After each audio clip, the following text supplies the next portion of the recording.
Hello guys, this is GOSU. Today I wanted to talk about quote-unquote build order in Rise of Kingdoms. I used to play StarCraft and StarCraft 2, and it's a real-time strategy game where you make units, make buildings, and try to destroy the other enemies. And there would be what's called a build order, which is a most optimal way to build structures and build units. And in Rise of Kingdoms, it's not as complicated, but there is nobody that talks about like a build order per se. Like there's no good way that people describe how to strategize. Building your commanders, building your equipment, building your armament.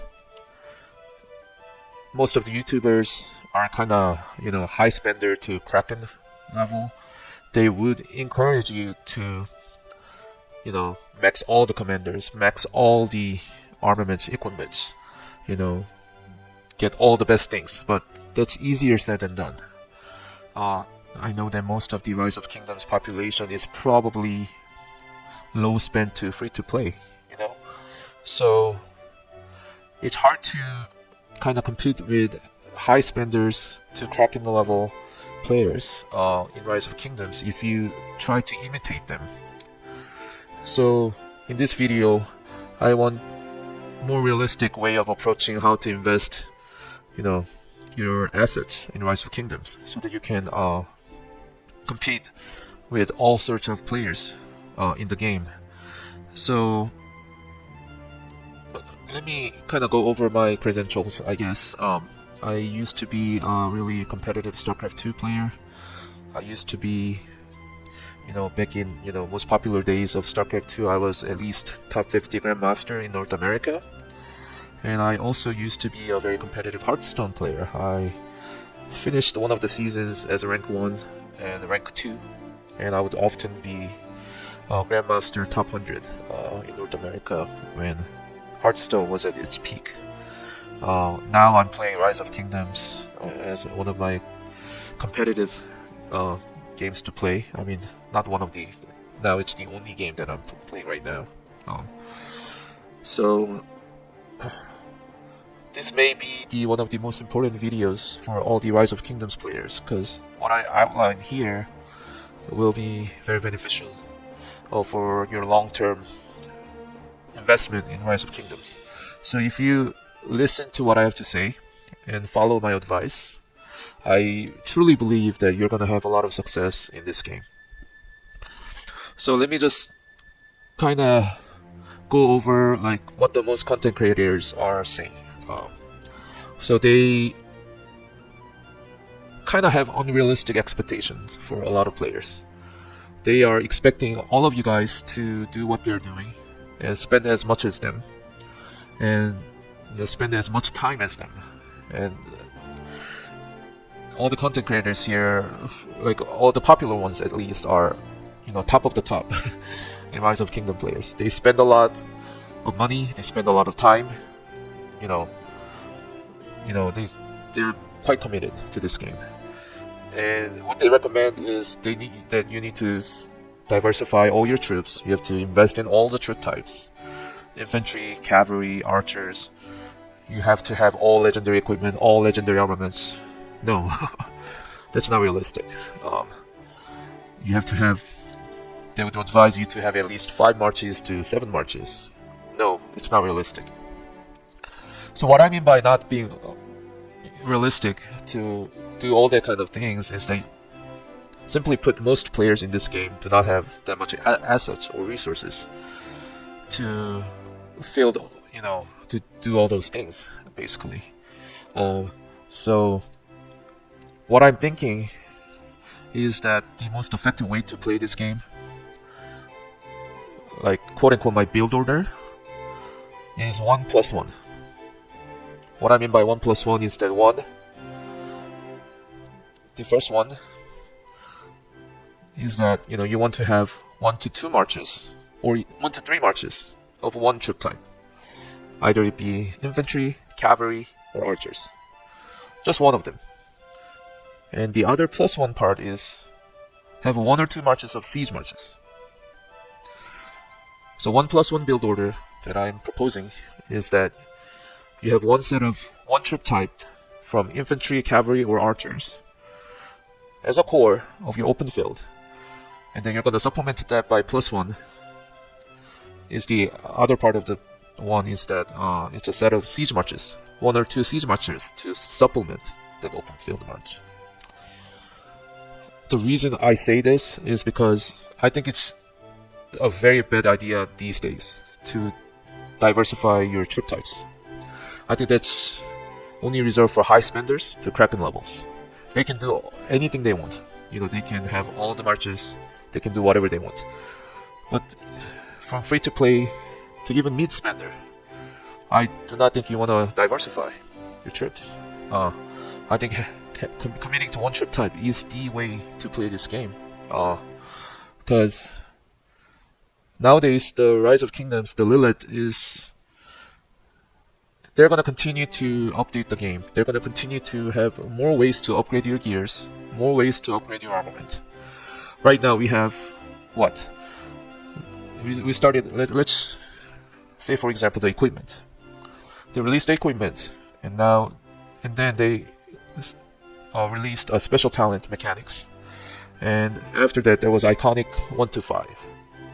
Based on these trends, we're going to have more ways to upgrade the equipment. Armament.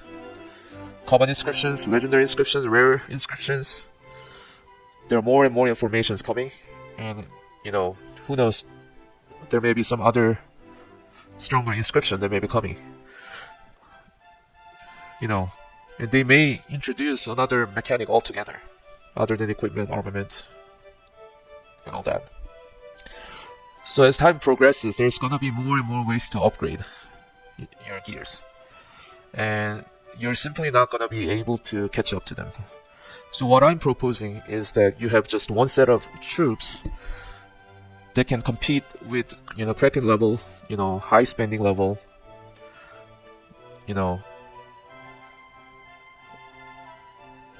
except that you're just gonna have 1 or 2 marches of them, not all 5. I think that's very doable. So having 1 or 2 marches of very consolidated, very upgraded marches of one troop type, I think it's better than having 5 marches that have bad gears, basically. And it's gonna be more effective resource-wise too. So if you field 5 marches of bad gears, they're just gonna be a paperweight, waiting to get shredded. And in large battles, where you fight with a lot of armies, like a mortar ball kind of situation, if you bring 5 marches, at least 2 or 3 marches are gonna kind of fall back, gonna go into the other mortar ball, and they're just gonna get shredded. It's not the most effective way to fight the 5 marches. The Krakens can do it because they have unlimited resources, unlimited speed ups, but you don't. So having just 2 or 3 marches of very consolidated, gears can do a lot better. It's gonna be more effective, and you're gonna be able to fight longer, fight more efficiently. So what I'm saying is, instead of thinning yourself out, getting drained very quickly, have 2 or 3 consolidated marches with very good gears where you can compete with high spenders and just fight efficiently. And I think the best way to do that is to just focus on one troop type. I think the best troop types for this is, I think infantry is the best and the cavalry is okay. Archer is not as good, in my opinion, to just focus on one troop type because they're kind of slow, they're kind of fragile. So I think either infantry or cavalry is good for this strategy. And I think having 1 or 2 siege marches as a supplementation is a great way to build, because I think siege marches, their effectiveness is kind of situational. Like, the siege marches are really great where there's not a mobility going around. So, you're gonna have, some instances where you can really utilize a siege march, and that's a great way to kind of get your kill point and boost your confidence, and help your kingdom win more. So I think having 1 or 2 siege marches to supplement your one troop type army will be a great way to build.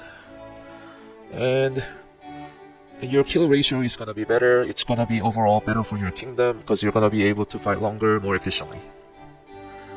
So I can just tell you my side of how I did it so that you can kind of see what I did. And I have this picture in front of me. I was able to finally get 100+ million units killed in KVK, and I did this in a very efficient, form. I did exactly what I said in this KVK, and I was able to trade like overall like 2 to 3 ratio, 2 to 3 to 1 ratio. So I was killing 2 to 3 times more than I healed.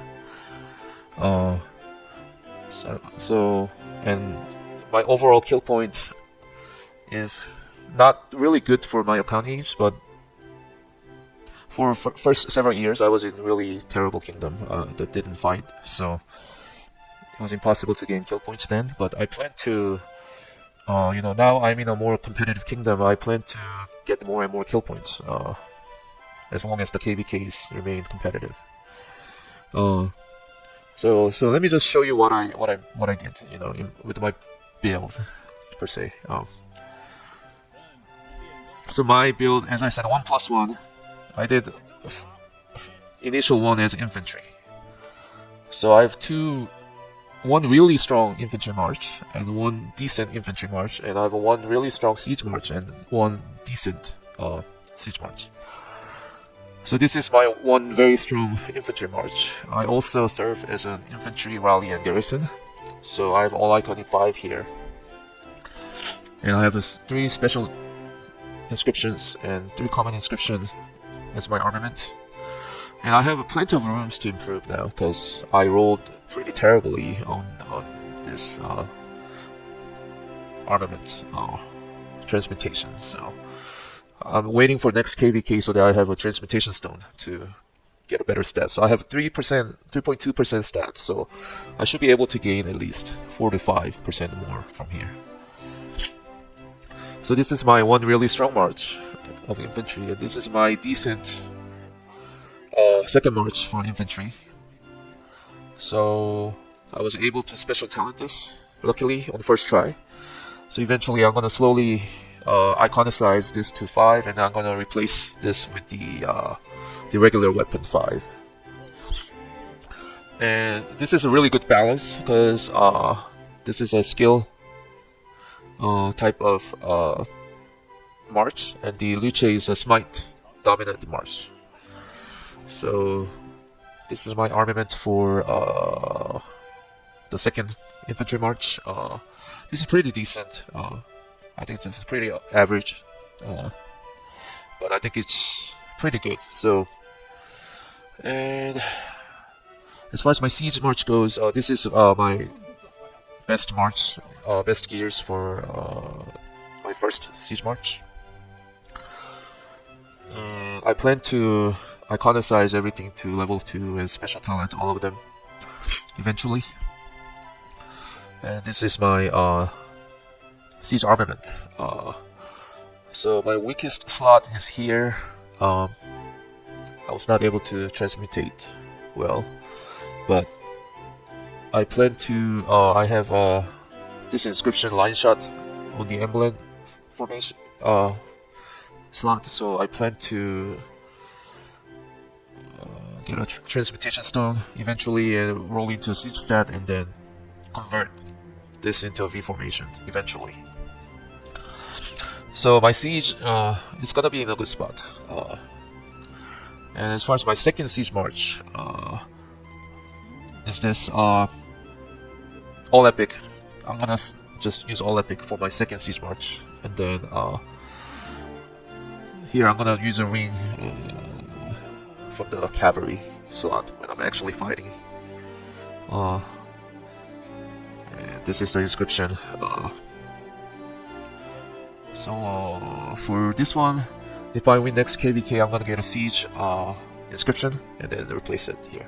So that's my setup for 1+1 build order. So two strong infantry march, 2 siege marches, and I think this will do very well in the open field. So So whenever there's a lot of mobility going around, you can just use one of your infantry or cavalry marchers. And if there's a lot of stalemate kind of situation, you can also add in the siege march. And by doing this specialized build order, I think you're gonna be able to trade much more efficiently, and it's gonna help your kingdom overall. And as far as my commander recommendations for infantry, I would stick with what I have. Luce with either Alex, William Wallace, or Philip, and then Ragnar Prime with Scipio Prime. So those two marches would be really good for infantry side. As far as cavalry goes, I'm not a cavalry player, so I don't know, but I think Huo and Arthur, and then Nevsky and Joan, something like that, will be very good. I think it's gonna be as good as infantry. And as far as the armament commitment goes, I think for infantry you wanna stick with arch and kind of convert into wedge as necessary. And same thing for cavalry. Similar thing for cavalry. I think you wanna go for probably wedge and then convert it into combo or arch or whatever is necessary. So regardless of what you do, I think you want to commit to one armament formation because you want to PD into special inscription. Diversify opening your chest into different formation will delay you getting PD legendary inscription. So whatever you do, just stick with one formation as far as opening the inscription armament chest, and then convert into something else as needed. And some other additional benefit to sticking with one troop type is your skin, your city skins. You maximize the benefit from this. And as far as equipment goes, you just have to worry about one troop type. You don't have to, and also like commander investment wise, you don't have to worry about other troop type, new commanders for other troop types. Like Arthur was really strong, so I was considering maybe getting Arthur, but I ended up getting Ragnar Prime for commander swap, and I got a Philip for commander swap, which is perfect for my situation. But it seems to be that the Lilith is releasing more new commanders more frequently, so I think you trying to catch up with all different kinds of new commanders, it's gonna be nearly impossible. So sticking with one troop type, you are at more peace with yourself. You just don't have to worry about any new commanders for the other troop types that you're not committed to. You can just stick with either infantry or cavalry and just forget about archer commanders and the other commanders. And so that's what I wanted to talk about. My biggest point in this video is that don't listen to the most popular YouTube creators saying that you need all troop types, you need to field 5 to 7 marches. That's just not realistic. And my point is that the build order is 1+1, one troop type of either infantry or cavalry, and one supplemented with +1 of siege march or siege marches, 1 or 2. And I think you're gonna just do much better. With all your resources and speed ups, it's gonna be more efficiently spent, and your kingdom will be more happy with that. So I think this is a kind of like a 2 to 3 steps ahead of what everyone else is doing and what everyone else is recommending, because nobody really recommended one troop type anymore. But I'm saying that one troop type is the way to go, and supplementing them with siege is the meta. So I'm just saying this way ahead of all the other content creators, and this is the most realistic way to invest in Rise of Kingdoms for most players. So I hope you guys found this video informational. I kind of rambled my thoughts into one video, but I hope you get the main point. And if you guys have any questions, feel free to write down in the comments. I always respond to all the comments in this video, in my videos. Thank you.